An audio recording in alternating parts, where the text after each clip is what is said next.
The millionaire CEO was rushing to an important meeting, until three lost little girls with his eyes stopped him cold. Blake Weston was not a man who stopped for anything. As the CEO of one of the fastest-growing investment firms on the East Coast, his life moved on a strict, almost mechanical schedule. Every minute had a purpose, every meeting was calculated, and every appearance polished. That morning was no exception. He was running slightly behind for a high-stakes investor meeting that could determine the next phase of his company's expansion, and he hated being late. His luxury black sedan rolled smoothly through the city streets as he scanned through the final draft of the presentation on his tablet. Dressed in a perfectly tailored navy suit, his blonde hair neatly styled, he exuded the kind of authority and control that intimidated most people before he even spoke.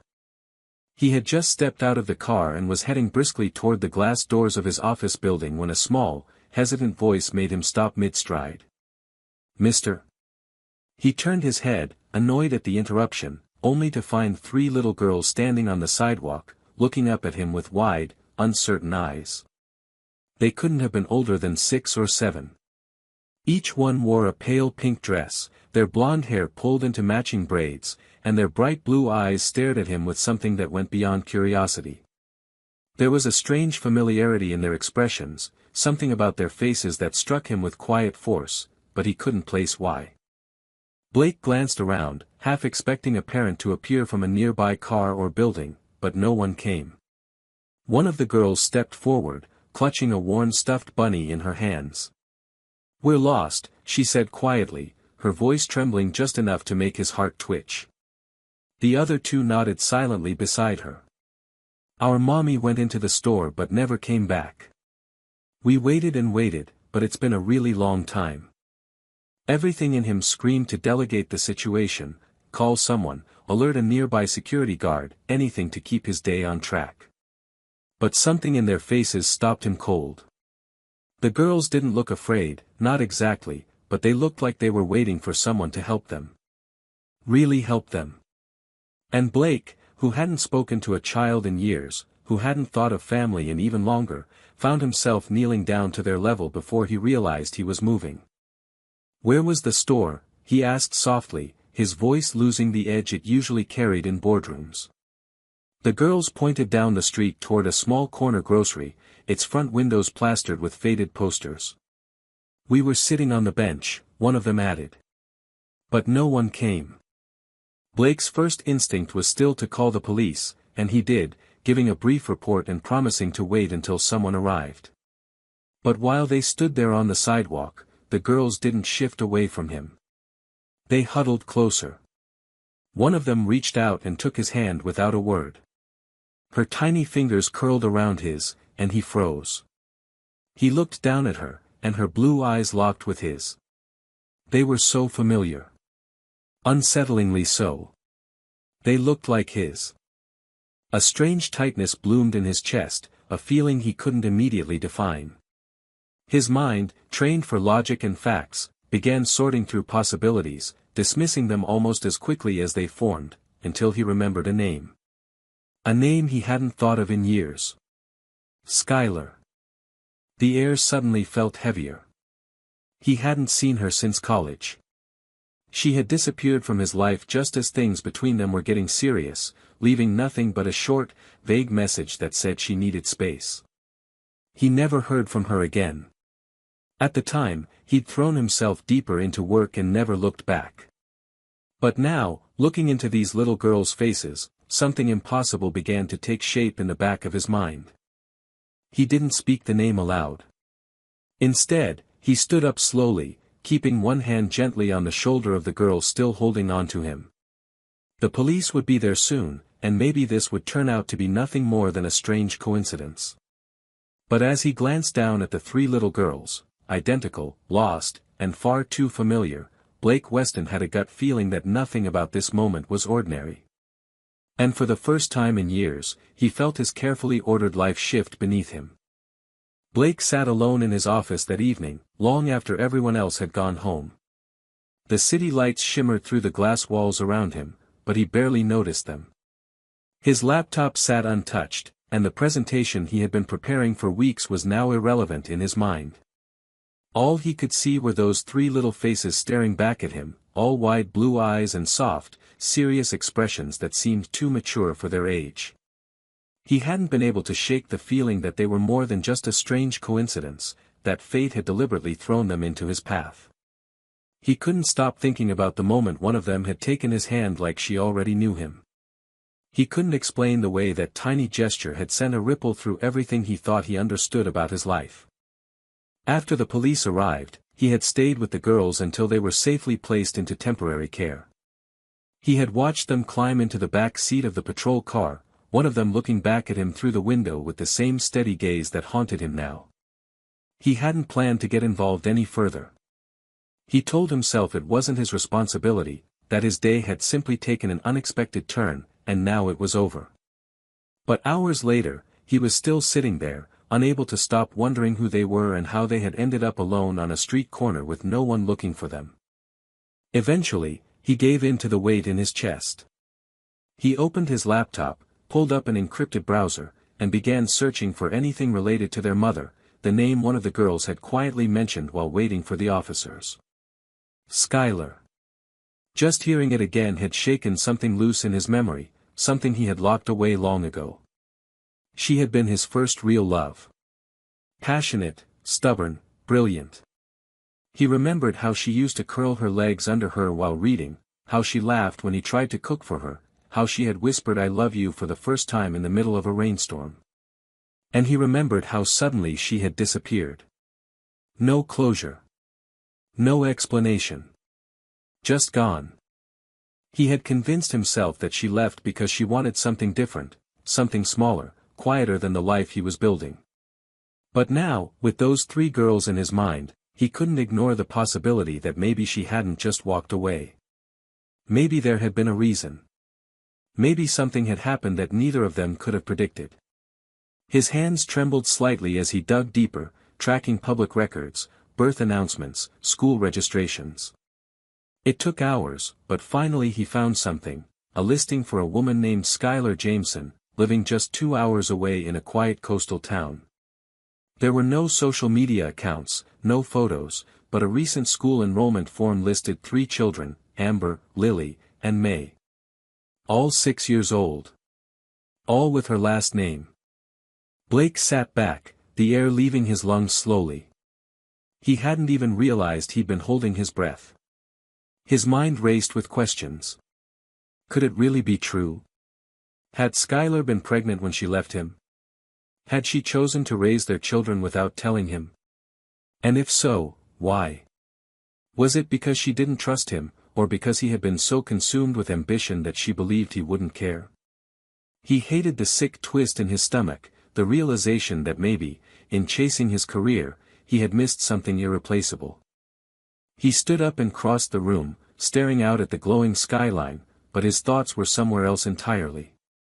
He didn't know what he would say if he saw her again. He didn't know if she would even speak to him. But he knew with absolute clarity that he couldn't just let this go. Not this time. Not if there was even the smallest chance that those girls were his daughters. The next morning, before the sun had fully risen, Blake was already on the road. He had cleared his schedule, cancelled all meetings, and left his assistant with only one instruction: hold everything until further notice.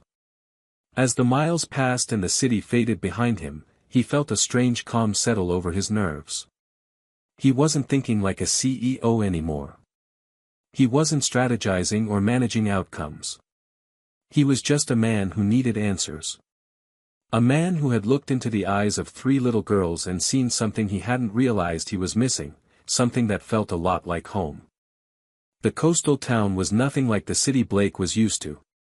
It was quiet, slower, with winding roads that led past rows of small shops and weathered houses that seemed to breathe with history. As he drove through it, he felt strangely out of place in his black luxury car, his tailored shirt and polished shoes a sharp contrast to the casual charm of the locals. He parked discreetly near the public library listed under Skylar's name and waited, his heart pounding harder than it had during any boardroom pitch or high-stakes negotiation. There was something deeply unnerving about facing a part of his past he had long believed closed. And yet, under all the uncertainty, he felt a sense of urgency he couldn't ignore. He didn't have a plan. He didn't even know what he expected to find. But when he saw her through the window, Skylar, arranging books at the front desk, time seemed to collapse in on itself. She looked different, of course. Her hair was longer now, darker, pulled into a loose braid down her back. Her face carried new lines of experience, but her movements were still graceful, careful, and there was a gentleness in her eyes that hadn't changed at all. He stood frozen for a moment, watching her through the glass, as if trying to convince himself she was real. Then she looked up and saw him. Their eyes met through the window, and for a moment neither of them moved.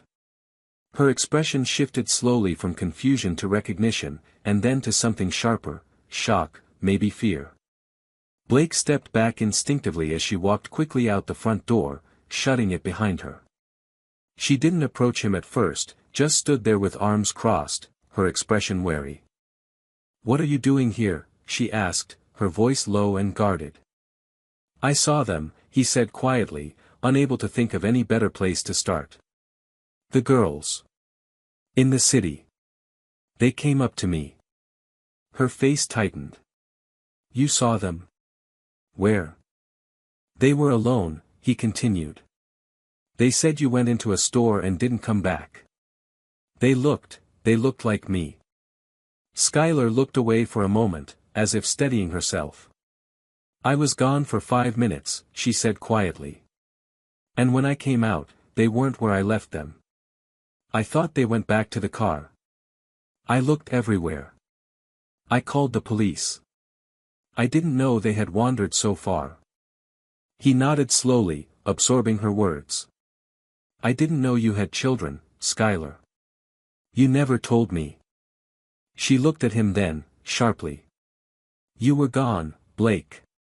You left for London without a word. You changed your number. You disappeared into your career like nothing else mattered." His jaw clenched, a flash of defensiveness rising instinctively. "I didn't know you were trying to reach me." "I tried," she said, voice shaking slightly. "I wrote. I called. I was scared. I didn't even know if you'd want to be part of their lives. And by the time I got the nerve to try again, too much time had passed. I was alone, and I didn't want to reopen everything just to be pushed away." He ran a hand through his hair, the weight of her words settling heavily on his shoulders. "They're mine, aren't they?" he asked, even though he already knew the answer. She didn't reply at first, then gave a slow nod. "Yes." The word landed between them like thunder. For a moment, neither of them spoke. The sound of gulls and distant waves filled the silence. "Why didn't you tell me later?" he asked, his voice lower, more vulnerable now. "After they were born. After the dust settled. You should have given me a chance." Skylar looked at him with tired eyes. "I was angry. I was hurt. And I was terrified. I thought if I brought you back into our lives, you'd try to take them from me. Or worse, you'd care for a while and then disappear again. I couldn't do that to them." Blake stepped closer, but gently, with no pressure. "I'm not that man anymore." "I don't know who you are," she said honestly. "I don't either," he admitted. "But I'm trying to find out. And I need to know them. I need to know my daughters." She studied him for a long time, her face unreadable. Then finally, with a sigh that sounded like surrender and strength all at once, she said, "You can see them. But you don't get to walk in and act like nothing happened. You'll have to earn it." "I will," he said without hesitation. "Whatever it takes." Skylar gave a small nod, then turned to go back inside, pausing only briefly before adding, "They'll be home from school at 3. You can come by." And with that, the door shut softly behind her, leaving Blake standing outside, breathless, stunned, and overwhelmed, but also, for the first time in a very long time, full of purpose. Blake spent the next few hours in a haze of restless pacing and silent reflection. He drove to a quiet cafe nearby and sat by the window, staring at the steam rising from his untouched coffee, trying to rehearse what he would say to three little girls who didn't even know they had a father. Nothing he came up with sounded right. Every sentence felt too formal, too shallow, too late. He wasn't afraid of conflict or challenge. He'd spent his adult life thriving in boardrooms full of impossible people, but this was different. This was delicate. This was personal. And for the first time in years, he felt entirely unprepared. By the time he arrived at Skylar's house, his chest was tight with nervous energy. The house itself was small and well-kept, with bright flowers lining the walkway and tiny chalk drawings still visible on the front steps. He stared at them for a moment, his heart clenching when he saw three names written in shaky, colorful handwriting: Amber, Lily, and May. He hadn't realized how much those names had already become part of him until now. Skylar opened the door before he could knock. She didn't smile, but she didn't look angry either. She simply stepped aside and let him in. The house smelled like something warm had been baking, cinnamon, maybe vanilla. It felt like a home, not just a place to live, and the realization that he had missed out on years of it cut sharply through his thoughts. Skylar motioned for him to sit, and he lowered himself carefully onto the couch, hands resting tensely in his lap. There was a moment of quiet, just long enough for his nerves to spike again, before he heard the sound of voices from the hallway. The girls entered the room together, each of them carrying a small book, their matching blue eyes scanning him with curiosity. They paused when they saw him, clearly recognizing him from the city. Amber, the boldest of the three, tilted her head slightly and asked, "Are you the man from the sidewalk?" Blake smiled gently, his heart thudding hard in his chest. "Yes. I'm Blake." Lily, the more reserved one, stepped a little closer and glanced at her mother. "Why is he here?" Skylar gave a soft sigh and sat down beside them. "Girls," she said gently, "this is someone very special. His name is Blake Weston. And, he's your father." The words hung in the air for a moment, and Blake felt time slow around him. The girls stared at him, wide-eyed and silent. May, the quietest of the three, blinked quickly like she wasn't sure she'd heard right. Amber was the first to react. She took a step forward, her little brow furrowed. "You're our real dad?" Blake nodded slowly, trying to keep his voice steady. "Yes. I didn't know about you until a few days ago. If I had, I never would have stayed away." Lily's voice was barely above a whisper. "Why didn't you come before?" He swallowed the ache in his throat. "Because your mom tried to reach me, and I was too focused on my work to realize what I was missing. That's not her fault. It's mine. But I'm here now. And I want to be part of your lives, if you'll let me." The room was silent again as the girls processed everything.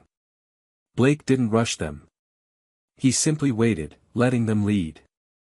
Then, to his surprise, Amber walked forward and sat beside him on the couch, staring up at him like she was studying every part of his face. "You have our eyes," she said simply. He smiled, and it was the most genuine smile he'd felt in years. "I think I do." Then Lily joined her sister, sitting carefully on his other side. May followed a moment later, standing quietly in front of him.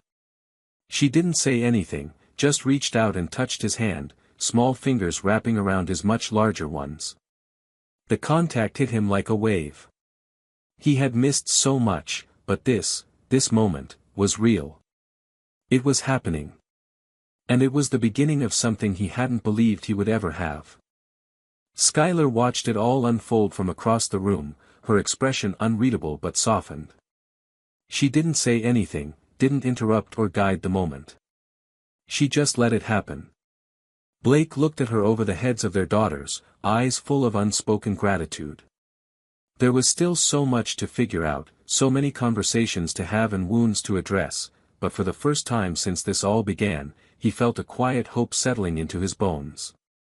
That night, as he drove back to his hotel, Blake felt the weight of responsibility heavier than ever, but also, for the first time in years, he didn't feel alone. The silence in the car wasn't hollow. It was full. Full of their voices, their faces, their hesitant smiles. And he knew that no matter what it took, he would not walk away from this again. Blake returned the next weekend, and then again the weekend after that, until it became less of a visit and more of a rhythm, one that the girls began to expect with growing comfort and joy. Each time he arrived, he was greeted with louder hellos, tighter hugs, and more questions. Amber asked about his favorite foods, Lily wanted to know if he ever had a dog, and May liked to sit quietly next to him, pressing her shoulder against his while they read picture books. Every moment spent with them revealed a piece of himself he hadn't realized was missing, and each interaction deepened his determination to be the kind of father they deserved, even if he was years late. Skylar remained cautious but present. She never interfered, but she also didn't leave him alone with the girls entirely, as if she was still trying to protect something fragile. Blake didn't blame her. He knew trust had to be rebuilt slowly, and so he never pushed. Instead, he offered small gestures, bringing groceries without being asked, helping fix a broken step on the porch, cleaning up after dinner while the girls played. He noticed how she watched him sometimes, not with anger, but with quiet calculation, as if she was trying to measure the weight of the man he had become against the shadow of the boy who had once left her behind. One afternoon, after the girls had fallen asleep in a puppy-piled mess of blankets and stuffed animals, Blake found himself alone in the kitchen with Skylar. The house was quiet, lit only by the fading light of day through the windows. She was rinsing dishes at the sink, and he stepped beside her without a word, drying the plates she handed him. For several minutes, they worked in silence, the kind that felt natural rather than forced. It was Skylar who finally broke it. "They adore you," she said quietly, not looking at him. "Even May, and she's usually the hardest to win over." Blake smiled softly. "They're incredible. Every time I look at them, I still can't believe I missed all those years. I don't know how to make up for that." She finally looked at him, her expression unreadable but not unkind. "You can't. You just show up now. And keep showing up." "I will," he said, and the conviction in his voice was real. "I'm not going anywhere again." Skylar studied him for a moment, then nodded. "Good. Because if you hurt them, it'll break them. And I won't let that happen." "I know," he replied gently. "And I wouldn't expect you to. But I want you to believe me when I say I never meant to hurt anyone. I wasn't the best version of myself back then. I was ambitious and blind and obsessed with proving something to the world. But I've changed. I don't want success if it costs me them." She leaned against the counter, crossing her arms. "You're saying all the right things, Blake. But words are easy. It's what happens over time that matters." He nodded, accepting the truth of her words without defensiveness. "Then give me time." For the first time, her expression softened a little more than usual. She nodded again, and for a fleeting moment, the warmth that once lived between them flickered back to life. It wasn't romantic, not yet, but it was real and familiar and comforting in a way that caught them both off guard. In the weeks that followed, Blake began to integrate into the girls' daily routines. He took them to school, helped with homework, listened to bedtime stories they made up on the spot. He sat with them during thunderstorms and carried them to bed when they fell asleep in the living room. He went from being a stranger to being their dad, not just by name, but by presence, patience, and consistency. The transformation wasn't dramatic or sudden, but it was steady, and it was honest. One evening, as Blake tucked Lily into bed, she looked up at him with sleepy eyes and asked, "Will you still be here when we wake up?" He felt a lump rise in his throat and gently brushed the hair from her forehead. "Always," he whispered. In that moment, he realized he wasn't just building a relationship with his daughters, he was building a future. Not the kind written in contracts and deals, but the kind that mattered most. And for the first time in years, he felt like he belonged exactly where he was. Blake had always believed that progress could be measured by numbers, sales targets met, partnerships signed, assets grown. But in the months that followed, he learned to measure progress in smaller, quieter ways. It was in the way Amber began calling him Dad without hesitation. It was in how Lily would reach for his hand when crossing the street. It was in the soft way May curled up beside him during movie nights, trusting him completely without needing words. He still had moments of doubt, moments when he would catch himself thinking he was too late, that he didn't deserve the place he now held in their lives. But then one of the girls would laugh or tug at his sleeve or fall asleep in his arms, and the noise in his head would quiet. This life wasn't something he could earn all at once, it had to be earned day by day, with presence and patience. Skylar noticed the changes, too. At first, she maintained her distance emotionally, always kind but never vulnerable. But over time, that wall began to wear down. It showed in the way she lingered longer at the dinner table, joining in their laughter instead of cleaning up right away. It showed in the way her eyes softened when Blake helped May practice tying her shoes, or how she smiled, almost without realizing it, when he stayed late to help the girls with a school project. One evening, after a quiet family dinner and a backyard game that left everyone breathless with laughter, Skylar joined Blake on the porch, both of them nursing cups of tea as twilight settled over the neighborhood. The air smelled faintly of summer grass and distant salt from the ocean. For a long time, they didn't speak. They just sat, side by side, watching as the sun dipped below the horizon. Eventually, Skylar turned to him, her voice low and honest. "I didn't expect this," she said. "I didn't think you'd really stay." Blake looked at her, his gaze steady and sure. "I didn't expect it either. But I don't want to leave. Not now. Not ever."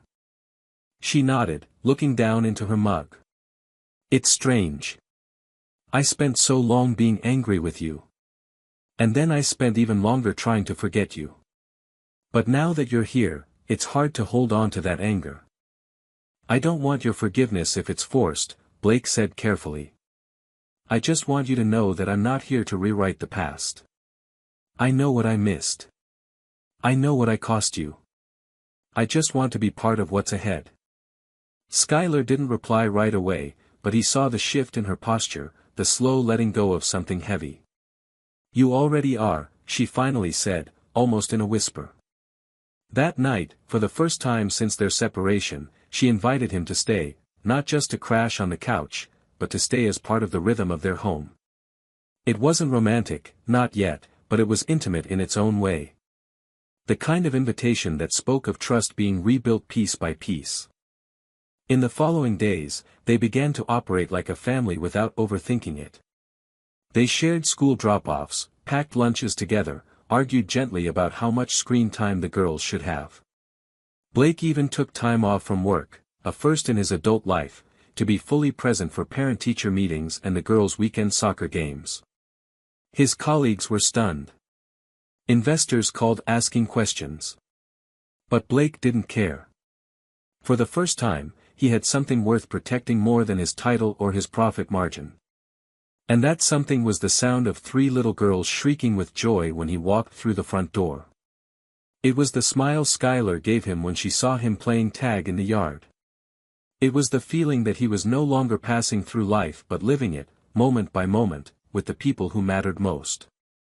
One night, as the girls slept and the house was wrapped in quiet, Skylar handed Blake an old photo album. It was filled with pictures he had never seen, baby photos, birthdays, first days of school.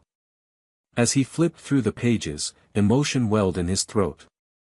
"I missed so much," he murmured. Skylar placed a hand gently on his. "But you're here now," she said, "and that matters more than anything." Blake closed the album and looked at her, not with regret, but with something deeper. It was hope, grounded in effort. Love, rebuilt through honesty. And trust, earned the hard way but held tightly now with both hands. Autumn settled over the town with the quiet grace of golden leaves and shorter days, and life inside the little house by the coast began to feel more certain. The routines that had once felt unfamiliar now came naturally: school drop-offs, bedtime routines, weekend pancake breakfasts. Blake was no longer a guest in the girls' lives. He was part of it, woven into their stories and memories like a thread that had always belonged but had taken too long to find its place. The girls had stopped asking if he would come back tomorrow. They stopped hesitating before hugging him goodnight. Now, they leaned into his arms without a second thought, whispering about school and dreams and silly things only a 6-year-old would think to say. And Blake soaked it all in with reverence, as if every moment was another piece of the life he never knew he needed. Skylar had also begun to soften in ways that surprised both of them. The walls she had so carefully built weren't crashing down, but they were quietly being dismantled with every gesture Blake made, helping with homework without being asked, doing laundry when she had a headache, keeping her favorite kind of tea stocked in the cabinet. He never tried to win her over with grand gestures. Instead, he showed up with consistency and care, letting his actions speak what his words could only promise. And Skylar, once guarded and unsure, began to let herself imagine something beyond co-parenting and shared responsibility. One evening, after the girls had gone to bed and the wind had picked up outside, Skylar found Blake in the kitchen, making hot cocoa. He was humming softly to himself, sleeves rolled up, his usually sharp appearance replaced with something quieter, more domestic. She leaned in the doorway for a moment, watching him before saying, "You look different these days." Blake glanced up, offering a small smile. "I feel different." Skylar stepped closer, accepting the mug he handed her. "I used to wonder if you'd ever slow down enough to feel anything. I didn't know how," he admitted. "Back then, I thought emotions were a weakness. Now I realize ignoring them was the real weakness." They sat at the kitchen table, mugs warming their hands, the house silent around them except for the occasional creak of settling wood and the distant crash of waves. For a while, they didn't speak. It wasn't uncomfortable. It was a kind of peace they had never shared in the past, too young, too hurried, too unprepared. But now, things were different. There was history between them, and pain, but there was also forgiveness and the slow bloom of something new and fragile. "Do you ever think about what would have happened if I had told you back then?" Skylar asked, her voice soft but steady. "Every day," Blake said, no hesitation in his voice. "But I also know I wasn't ready then. I might have failed all of you. I probably would have." Skylar nodded, looking down at the swirling foam in her cup. "It doesn't mean it was okay." "I know," he said. "And I'll carry that regret forever. But I also know I'm not going to waste another moment." She looked up at him, her eyes searching his. "And what about us? Not just the girls. You and me." Blake held her gaze, the air between them full of unspoken truths. "I don't want to rebuild what we had. I want to build something better. If you're willing." She didn't answer right away, but she reached across the table, her fingers brushing his. It was a small touch, simple and tentative, but it carried more weight than any declaration. It was hope. It was yes, without needing the word. That night, when they stood in the doorway of the girls' bedroom, watching their daughters sleep curled up together beneath a tangle of blankets and stuffed animals, Blake slipped his arm around Skylar's waist. She didn't pull away. Instead, she leaned into him, resting her head against his shoulder. There was nothing left to say. Everything that mattered was already here, in this home, in these girls, in the quiet steadiness of two people learning how to begin again. Winter arrived softly that year, wrapping the town in a chill that crept through windows and dusted rooftops with frost, but inside the house by the coast, warmth radiated from every corner. The holidays brought the kind of chaos that only comes with 3 excitable 6-year-olds, paper snowflakes taped to every surface, flour dusted across the kitchen floor from too many baking experiments, and glitter that seemed to appear from nowhere and never fully disappear. Blake embraced it all. He wasn't just visiting anymore. He wasn't standing on the edge of their lives, waiting to be let in. He was there in the early mornings, brushing tangled hair and pouring cereal. He was there in the late nights, carrying sleepy girls to bed after movies and stories and laughter that echoed through the walls like music. He belonged there, and for the first time in his adult life, he didn't want to be anywhere else. Skylar had changed too. She no longer moved through her days bracing for the next disappointment. She laughed more, her smile coming quicker, her voice lighter. She still had moments of hesitation, flashes of old wounds rising when she least expected, but Blake never rushed her past them. He was patient. He didn't try to erase the past but made space for it, acknowledging what they had lost without letting it overshadow what they were building now. Their relationship grew in quiet ways, in the way they began sharing a bed not out of convenience but out of comfort, in the way they reached for each other without thinking, in the way she sometimes looked at him with tears in her eyes and whispered, "I didn't think we'd get here." One night, while the girls were asleep and the house was wrapped in the hush of freshly fallen snow, Blake sat in the living room with Skylar, a fire crackling in the hearth. He had something in his hand, something small and simple, and he turned it over between his fingers for a long time before finally speaking. "You once said you weren't sure who I was anymore," he said quietly, his voice steady. "But I've figured it out. I'm the man who will spend the rest of his life making sure you and the girls never question how loved you are." Skylar turned to him slowly, her eyes wide, her breath caught in her throat as he opened the box. Inside was a delicate silver ring, simple but beautiful, exactly her style. There was no dramatic speech, no kneeling. Just truth, bare and honest. Her answer came not with words but with tears and a trembling nod as she reached forward and kissed him, a kiss that carried every second of their shared history, pain, healing, and the future they were finally choosing together. Their wedding was quiet, just the five of them on a chilly beach, wind in their hair and sand between their shoes. Amber, Lily, and May wore flower crowns they made themselves and walked down the makeshift aisle hand in hand. Skylar wore a soft cream dress and held Blake's hands like she never wanted to let go again. They exchanged vows written not to impress but to promise, promises of presence, of patience, of choosing each other every single day no matter what came. Years passed, and life shifted with the seasons. The girls grew, the house filled with books and art projects and music. There were still challenges, tough school days, sleepless nights, old scars that sometimes ached, but through it all, they held on to what they had built together. Not a perfect life, but a real one. Full of grace, full of effort, full of love.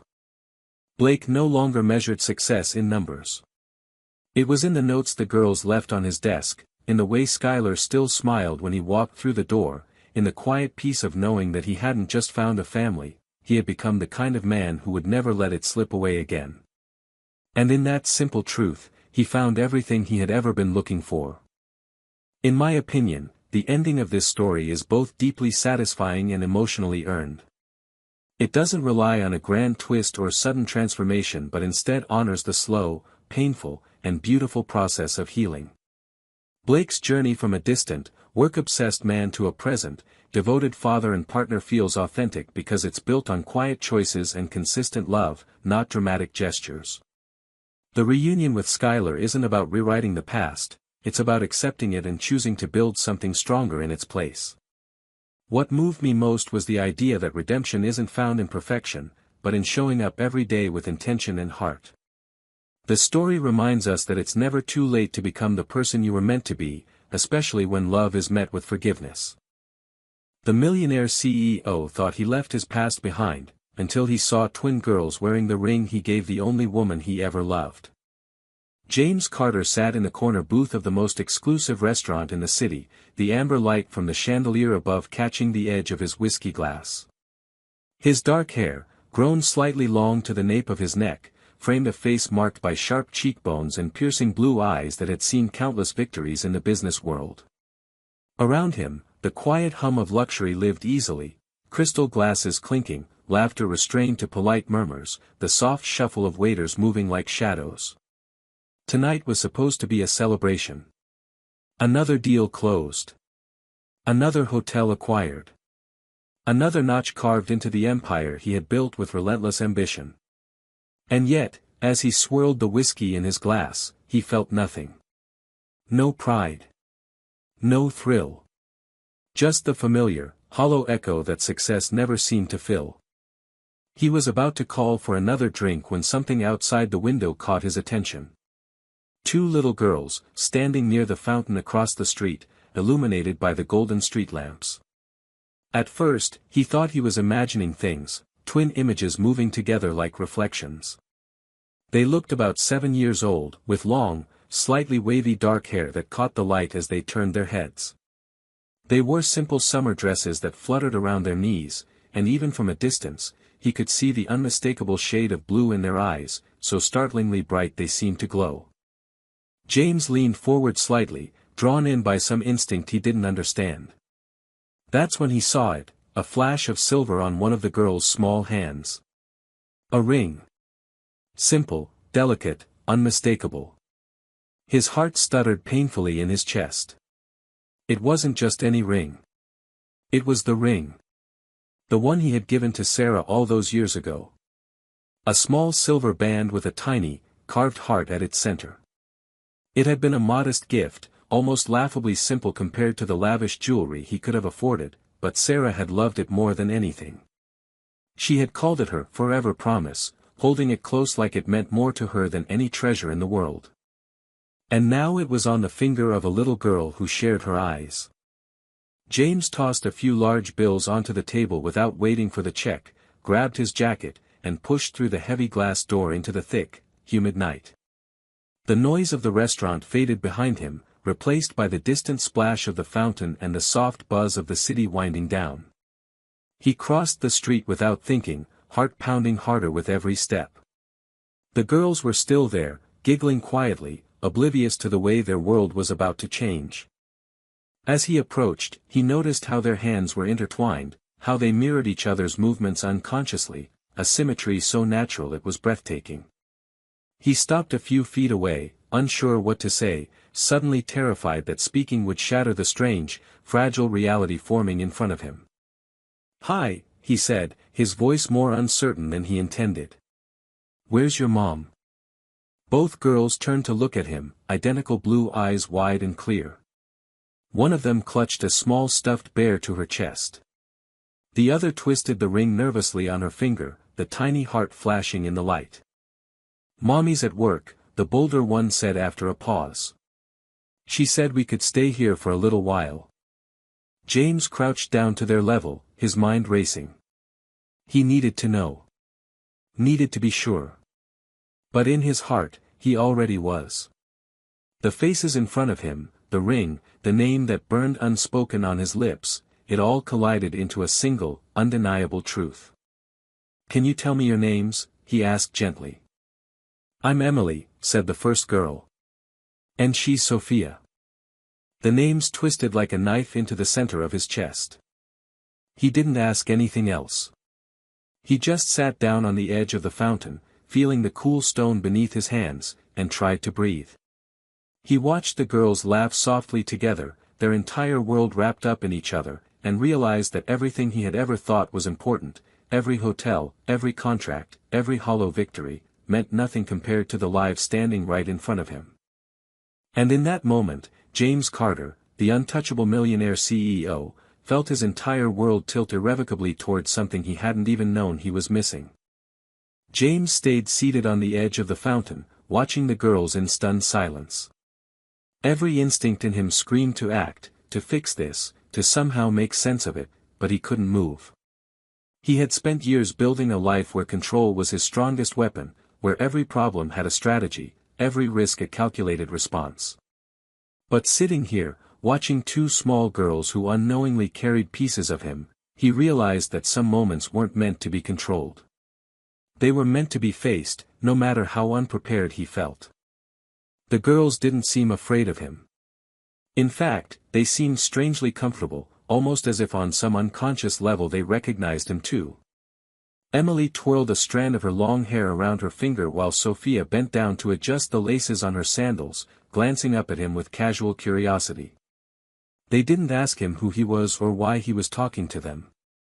It felt almost too natural, too easy, like a thread that had been quietly stitching itself into place long before he had noticed. A waiter from the restaurant came outside and glanced at the girls with a frown. James immediately rose to his feet, instinctively positioning himself between the girls and the stranger. The waiter, seeing the situation, merely shrugged and went back inside. James turned his attention back to the girls, crouching down again to their level. "Does your mom know you're here alone?" he asked gently, careful not to sound accusing. Sophia nodded, hugging the little bear closer to her chest. "She works just across the street," she said. "She can see us from the window." James looked toward the bakery on the corner and saw a small shop with its lights still on. He remembered Sarah mentioning once that she loved baking, though back then he hadn't listened carefully enough to keep all the details. Now those details came rushing back, each one hitting harder than the last. "And your mom's name, it's Sarah, right?" he asked carefully. Emily beamed. "Sarah Brooks," she said proudly, as if it was the most important fact in the world. James swallowed hard. The girls were hers. And there was no doubt anymore, they were his too. Every part of him screamed to go to Sarah immediately, to demand answers, but looking at the two small faces staring at him with such openness, he knew he couldn't make this about anger or betrayal. It had to be about them. He pulled out his phone and hesitated before dialing. Who would he even call? His assistant? His lawyer? None of them could help him in this moment. He needed to act not as a CEO, but as a father, a word that felt impossibly new and terrifying. "Would you like to come inside and have something to eat?" he asked, pointing back toward the restaurant. Sophia glanced at Emily, who gave a small, uncertain shrug. "We have to wait for Mommy," Emily said. "She said not to go far." James thought quickly. He didn't want to scare them or break their trust. "We'll sit by the window," he promised. "You can still see her shop from there. And I'll stay with you." After a few seconds of whispered debate, the girls agreed. He led them inside, feeling the weight of 100 stares from the diners still lingering over their meals. In his world, everything had been polished, pristine, rehearsed. But this wasn't polished. It was messy and imperfect and absolutely real. He ordered ice cream for them and coffee for himself. They sat at a small table by the window, the girls swinging their legs under the chairs as they chattered between spoonfuls. James didn't interrupt. He just listened, soaking in every giggle, every tiny sentence, every glimpse into the lives he hadn't known he had missed. As they ate, he caught a glimpse of Sarah through the bakery window. She was working behind the counter, unaware that her world was about to change. Her hair was pulled back in a messy bun, and she looked tired, but still achingly beautiful. James stared, feeling 1,000 emotions crash over him at once, regret, longing, awe, and something deeper that he hadn't allowed himself to feel in years, hope. He knew he couldn't delay what had to happen next. He had to see her. He had to talk to her. He had to face the past he had so easily abandoned, and the future he could no longer imagine without them. James paid for the ice cream, leaving a generous tip on the table, and walked the girls back outside, keeping a careful watch over them as if they might somehow disappear if he looked away. The air was thick with the smell of rain that hadn't yet fallen, and the last rays of the setting sun cast long, dramatic shadows across the street. Emily and Sophia walked ahead of him a few steps, their hands swinging between them, completely at ease. For a moment, he just stood there, watching them, feeling a strange, almost painful pride fill his chest. Crossing the street with them felt like crossing a line he could never retreat from. Each step toward the bakery was another admission of everything he had missed, every moment he hadn't known to fight for. He wasn't sure what he would say to Sarah. He wasn't even sure if she would let him speak. But he knew he had to try. He owed her that much. He owed them that much. The small bell above the bakery door jingled as they entered. The warm, sweet scent of fresh bread and sugar filled the air, wrapping around him like a memory he hadn't realized he was carrying. Sarah stood behind the counter, wiping her hands on a towel, her back turned to them. She was talking to someone in the kitchen, her voice light but tired. James's heart hammered against his ribs. He opened his mouth, but no sound came out. It was Sophia who broke the moment, running ahead and tugging at Sarah's apron. "Mommy, look who we found," she said brightly. Sarah turned, and the moment her eyes met James's, the whole room seemed to fall away. For a long beat, neither of them spoke. She just stared at him, the color draining from her face, the towel slipping from her hands. Her brown eyes, those same eyes that haunted his dreams more times than he cared to admit, were wide with shock, and something else. Fear. James stepped forward carefully, every movement deliberate, not wanting to scare her, not wanting to cause a scene. "Sarah," he said, his voice low, rough with everything he couldn't say all at once. "It's me." She opened her mouth, closed it, tried again. "What are you doing here?" she whispered. "I didn't know," he said, each word heavy and raw. "I didn't know about them." Sarah blinked rapidly, glancing down at the girls, who were now busy showing each other something they had found on the counter. For a moment, her face crumpled, and she had to look away. James waited, every instinct screaming to reach out, to pull her into his arms, but he forced himself to stay still. "I thought it was better this way," she said finally, her voice shaking. "You had your world, James. You were building something huge. I didn't want to ruin it." "You didn't ruin anything," he said, a rough laugh escaping him, half broken by emotion. "You gave me the only thing that matters." Tears filled her eyes, but she blinked them away fiercely. She wasn't the girl he had left behind. She was stronger now, forged by 7 years of single motherhood, by nights spent worrying alone, by a life she had built without him. And still, she was Sarah. His Sarah. The girls laughed over something silly, their bright voices cutting through the heavy silence. James followed Sarah's gaze as she looked at them, her face softening despite herself. "You should go," she said quietly. "You're not part of this life." "I am now," he said firmly, not leaving space for argument. "I don't want to miss another day." Sarah shook her head, but he saw the way her hands trembled, the way her shoulders sagged as if carrying a weight she had gotten too used to. "I'll prove it," James said, his voice gentler now. "Not with words. With time. With actions. I'm not asking for anything today. Just a chance." For a long moment, she just looked at him, like she was trying to see inside him, to measure the truth in his face. And then, finally, almost imperceptibly, she nodded. James let out a breath he hadn't realized he was holding. It wasn't forgiveness. It wasn't a promise. But it was a beginning. And for the first time in years, he felt like he had something worth fighting for, something real, something that wasn't measured in contracts or profits, but in laughter, in small hands holding his, in second chances earned the hard way. James spent the following days navigating a reality that felt both terrifying and sacred. He didn't push Sarah for more than she was ready to give. He didn't bombard her with questions about the past or try to force conversations about the future. Instead, he simply showed up. Every afternoon after he finished his meetings, he would walk into the bakery just before closing time, never asking if he was welcome but silently offering to help in whatever small way he could. At first, Sarah barely spoke to him beyond what was necessary.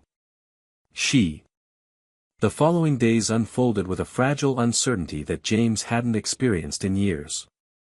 Each morning he woke up wondering if Sarah would change her mind, if she would shut him out, if the tentative bridge between them would crumble under the weight of all the time and hurt they hadn't yet spoken about. But she didn't. She allowed him small moments, cautious invitations into the life she had built with Emily and Sophia. At first, it was simple things, a walk to the park, helping the girls pick out new books from the library, sitting together at a tiny, cluttered table in the bakery while the girls colored and Sarah worked. Every interaction felt like learning a new language, one based not on promises or declarations, but on presence, patience, and the willingness to stay even when it was uncomfortable. James showed up every day. He didn't come with grand gestures or expensive gifts. Instead, he came with steady hands to tie sneakers, with quick jokes to turn tears into giggles, with the quiet understanding that trust had to be earned, not demanded. He stayed late helping Sarah clean the bakery after hours, sometimes talking in low voices over the sound of dishes being stacked, other times just existing in the same space without forcing conversation. The air between them was heavy with everything unsaid, but also with the tentative hope that maybe it wasn't too late to start over. One evening, after the bakery closed and the girls were upstairs getting ready for bed, Sarah and James found themselves alone in the kitchen. She wiped down the counters while he leaned against the doorframe, watching her, wondering how he had ever let her slip away. Finally, he broke the silence. "Why didn't you tell me?" he asked, his voice low but steady. Sarah didn't turn around immediately. She finished wiping a spot on the counter with deliberate care, then set the cloth down and rested her hands on the edge of the sink. When she finally faced him, there was no anger in her expression, only sadness. "I was scared," she said simply. "You made it clear back then that you had no room for anything outside your career. You were already halfway gone when I found out I was pregnant. I thought if I told you, it would either destroy your dreams or make you resent me. Or both. So I chose to disappear." James felt the words hit like a punch to the gut, not because he didn't understand them, but because deep down, he knew she was right. Back then, he would have seen fatherhood as a burden, not a gift. It shamed him to realize it, but it also made him more determined to be better now. "You were wrong about one thing," he said after a moment. "I could never have resented you. Not for them. Not for anything." Sarah gave a soft, broken laugh. "It's easy to say that now." James crossed the room slowly, giving her time to step away if she wanted, but she stayed where she was. When he reached her, he didn't touch her, just stood close enough for her to hear the sincerity in his voice. "I know I can't erase the past," he said. "But I'm not the man I was back then. I'm not running anymore. I want to be part of their lives. And yours, if you'll let me." Sarah's eyes filled with tears she didn't try to hide. She looked up at him for a long time, searching his face for any sign of weakness or doubt, and finding none.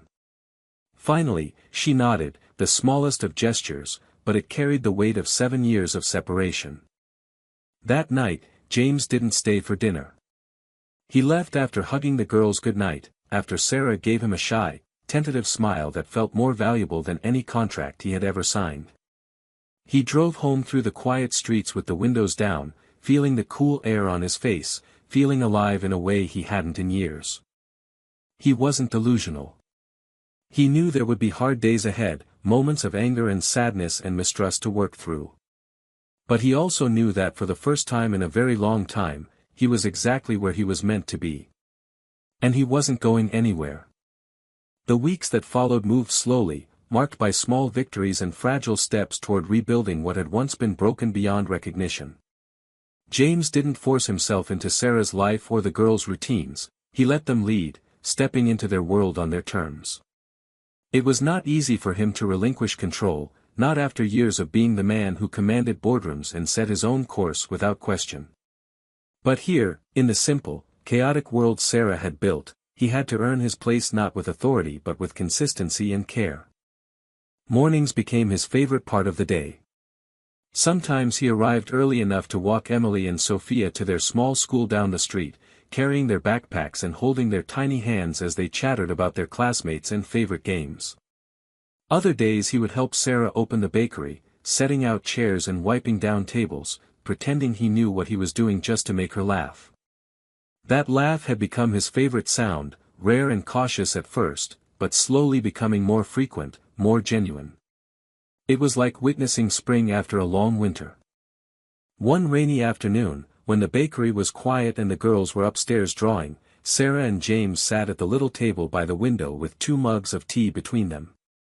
Sarah watched the rain slide down the glass, her fingers wrapped around the warm mug, her expression thoughtful. James waited, sensing that she was working up the courage to say something important. Finally, she spoke. "They ask about you sometimes," she said without looking at him. "Even before they met you." They used to make up stories about who their father was. I didn't know what to tell them. James felt the weight of her words settle on his shoulders. He hated the idea that his daughters had grown up wondering, imagining, missing something that should have been theirs by right. He reached across the table and covered her hand with his. "You don't have to explain," he said quietly. "I'm the one who left. I didn't know about them, but I still made the choice that made all this harder for you." Sarah looked at him then, her eyes soft and sad. "I don't want them to be confused. I don't want to rush anything, but they deserve to know they have a father who loves them." James nodded, feeling a lump form in his throat. "They will know," he promised. "Not because I say it once, but because I show them every single day." After that conversation, things began to shift. Sarah let him stay for dinner more often, let him help with bedtime routines. James learned how each girl liked to be tucked in. Emily needed 2 kisses on the forehead, Sophia wanted a story, and then the lights left on just a little. It was in these tiny, sacred rituals that James found himself becoming not just a visitor, but a father. There were setbacks too. One evening, Sophia had a nightmare and called out for mommy, not daddy, and James felt a sting he hadn't expected. Another time, Emily got frustrated and shouted that he wasn't really part of the family. It broke his heart, but he didn't let it show.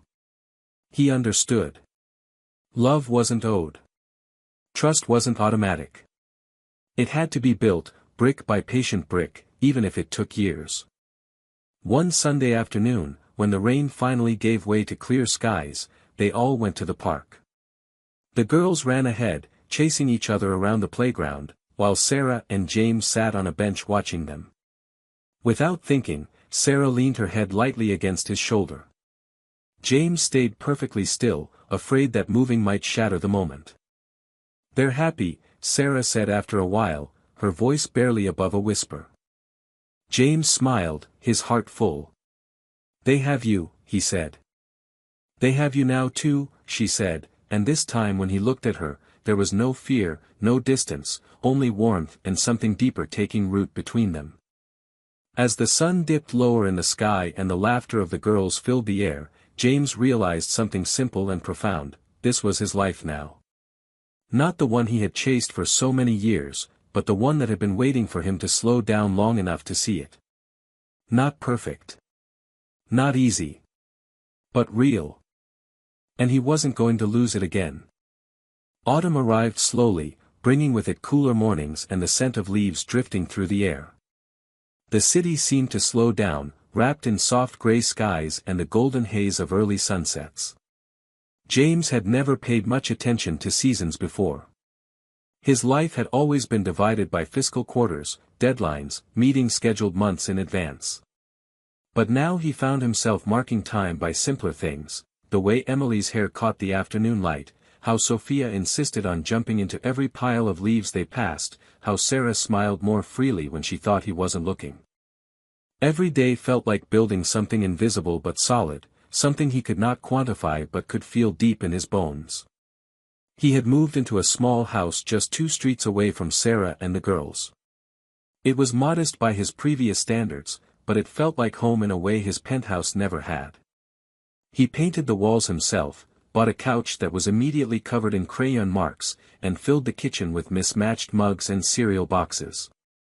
The girls loved having a second place to call home, and Sarah seemed relieved too, knowing that he was close but not overstepping. Their weekends became a ritual. Saturday mornings meant pancakes and cartoons, afternoons were for exploring parks or finding the best hot chocolate in town. On Sundays, they cooked dinner together, the girls helping as best they could, usually creating more mess than food but laughing the entire time. Sarah often sat back during these moments, watching James with an expression so full of emotion that it made his chest ache. One Saturday, they decided to carve pumpkins for the first time.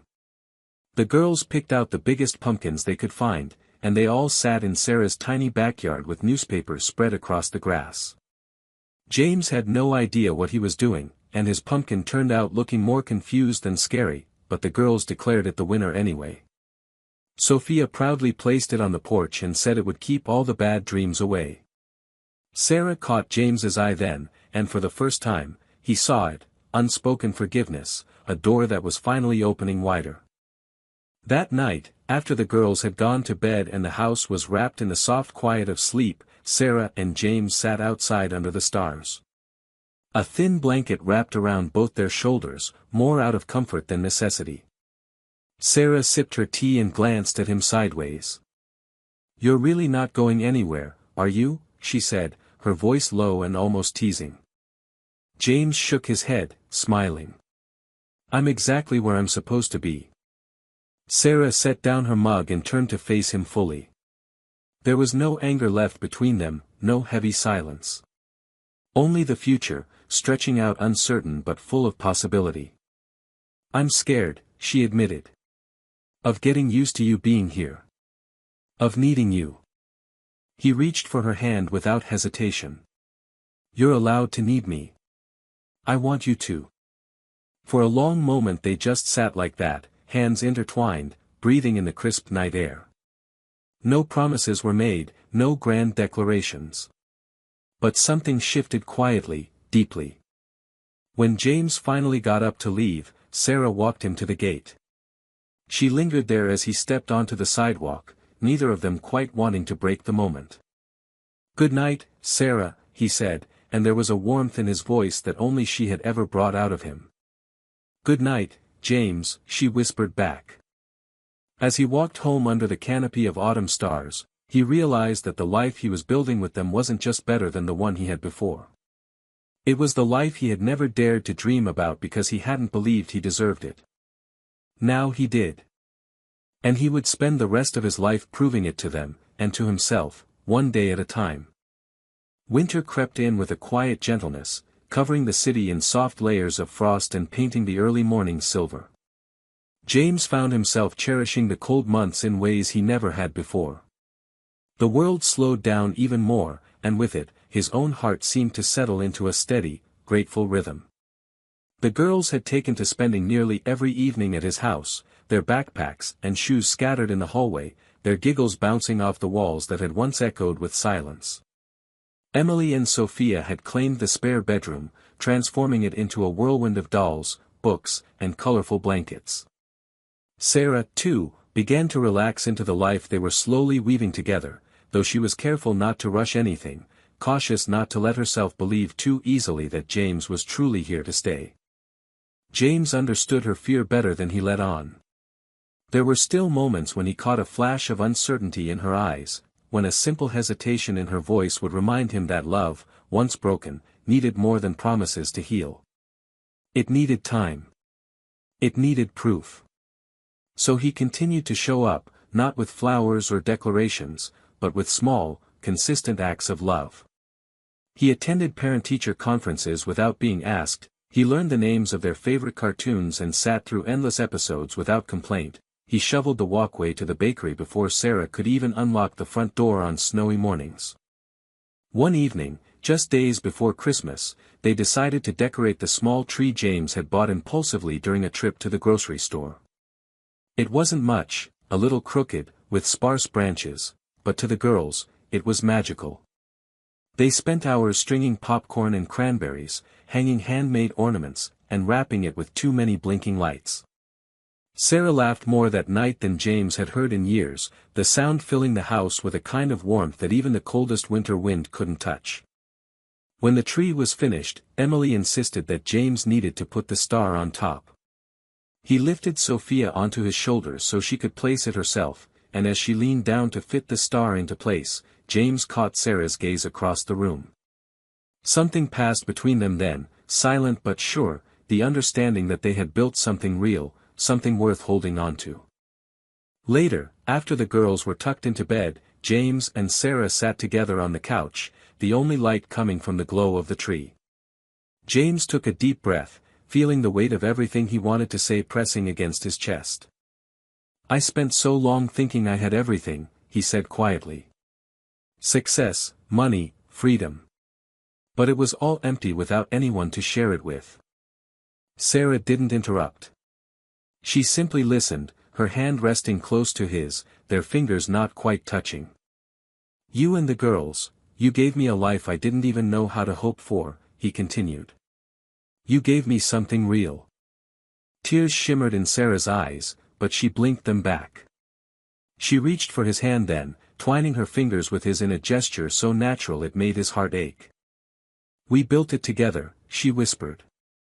"You didn't just find us. You chose us." James squeezed her hand gently, overwhelmed by the truth of her words. For the first time, he wasn't running from anything. He wasn't chasing an empty dream. He was standing still, firmly rooted in a life that mattered. That night, as the snow began to fall softly outside, James realized that home wasn't a place or a title or a perfect plan. Home was where the people you loved waited for you, trusted you, needed you. Home was Sarah's quiet strength, Emily's unstoppable curiosity, Sophia's wild laughter. Home was this imperfect, beautiful family that had chosen him back. And he knew, with absolute certainty, that he would never leave again. Spring arrived with the softest touch, as if the world itself was waking up after a long and careful sleep. The streets began to warm, the bakery filled with the scent of fresh flowers mixed with baked bread, and the girls ran outside every chance they got, chasing each other in the growing sunlight. For James, it felt like breathing became easier, as if all the tight, locked places inside him had finally begun to open. His life with Sarah, Emily, and Sophia was no longer a question or a fragile dream. It was real, solid, something he could feel in every small, extraordinary moment that made up their days. James decided that it was time. Not for grand speeches or elaborate gestures, but for something true and simple, something that reflected the life they had built together. He spent weeks planning it in secret, with the girls helping in their own chaotic ways. Sophia kept almost spilling the surprise to Sarah every time they baked cookies or sat around the living room. Emily drew hundreds of little pictures trying to design the perfect invitation, even though James explained there would be no guests except them. On a warm Sunday afternoon, he led Sarah and the girls to the small park where he had first truly seen them, where fate had thrown their lives together again. The fountain was still there, its water glinting in the sun, and the old bench where he had first heard their names waited like an old friend. Sarah was laughing, teasing him for being so secretive, while the girls bounced with excitement at her sides. When they reached the fountain, James turned and knelt down in front of Sarah. He didn't pull out a fancy box or a grand diamond. Instead, he held up a simple silver ring, nearly identical to the one he had given her so many years ago, the one that had been worn on a little girl's finger and brought him back to her. This ring had a small heart too, but it was engraved inside with 4 initials, hers, his, and the 2 girls, forever woven together. Sarah gasped, her hands flying to her mouth as tears welled in her eyes. The girls clapped and jumped around them, shouting, "Say yes! Say yes," so loudly that a few people across the park turned to look. James kept his voice low, meant only for her. "You have always been my home, Sarah. I left once because I was too blind to see it. I will never make that mistake again. Will you marry me, not to change anything, but to celebrate everything we already are?" Sarah didn't hesitate. She nodded through her tears, laughing and crying all at once. She threw her arms around his neck and whispered, "Yes, yes, 1,000 times yes." The girls cheered even louder, and James pulled all of them into a hug, holding on as if he never planned to let go again. They stayed like that for a long time, wrapped in each other, the fountain murmuring behind them, the sun warm on their backs, the whole world feeling like it was finally in the right place. The wedding was small, held in the bakery after closing time, with the smell of fresh pastries filling the air and twinkle lights strung across the ceiling. Sarah wore a simple white dress, barefoot and glowing. Emily and Sophia served as flower girls, scattering petals with such enthusiasm that it took minutes to clear the aisle. James wore a suit that the girls had picked out, slightly too colorful for his old tastes but perfect for who he was now. When James looked into Sarah's eyes as they said their vows, he didn't think about the time they had lost. He thought about every moment they had chosen to stay, to forgive, to build. He thought about the little hands that had reached for him in trust, the small voices that had called him daddy without hesitation, the woman who had loved him enough to let him find his way back. As they kissed, the girls clapped wildly and someone knocked over a tray of pastries, but none of it mattered. They laughed until their sides hurt, danced until they couldn't stand, and loved with a kind of fearless joy that only comes after surviving heartbreak. James had once believed that success was measured in power, in wealth, in titles. But standing there, surrounded by the family he had almost missed, he realized that true success was something quieter and infinitely greater. It was a life built out of second chances, everyday promises, and love so steady it could outlast anything. And as the evening faded into soft music and warm light, James knew, without a single doubt, that he had finally found everything he had ever truly needed.